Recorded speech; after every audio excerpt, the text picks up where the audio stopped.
So I wanted to ask you about, the Epstein files controversy, because it's eating up the headlines. It is. What do you think about Trump's handling of it up to this point? There are some prominent voices in his base who want the case files released as best as DOJ can do it.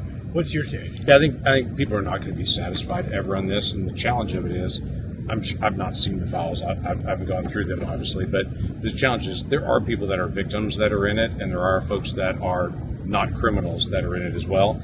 And the challenge the Department of Justice has is you've got a girl that was 14, 16 years old and was abused.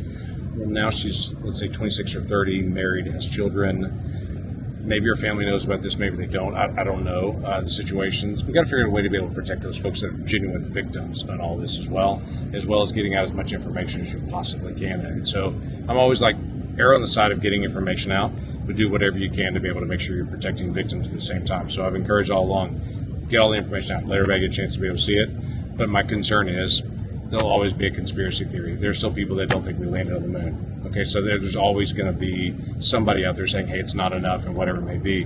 But get out as much as we possibly can. Get out there and let people get a chance to see it, because we've got a lot of big issues we got to solve. And quite frankly, we've got a lot of stuff that we've done. We've done more nominations for the president. We've done twice as many nominations at this point as we did during his first term.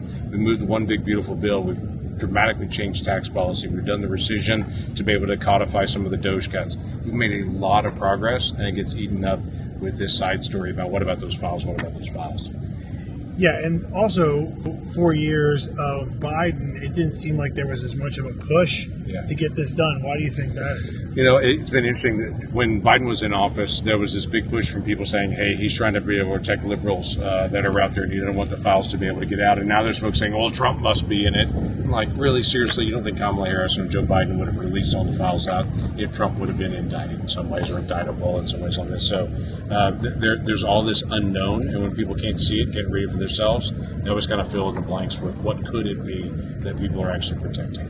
So at this point, Department of Justice, get files out, get it going. That's just a normal thing. They tell us they're actually working through the process to be able to get as much as we can. But my fear is no matter what's released, somebody's going to say there's got to be more, because there's been so many conspiracies of what it could be that people will just think there must be something else that's being hidden. So it's going to be really tough. You can't prove a negative. So you just got to do as much transparency as you possibly can. That's what the president's called for. He called for the grand jury information to get out, which quite frankly never happens. So it's appropriate to be able to ask the court if they would do that. The court said no on it. Department of Justice put out everything you can.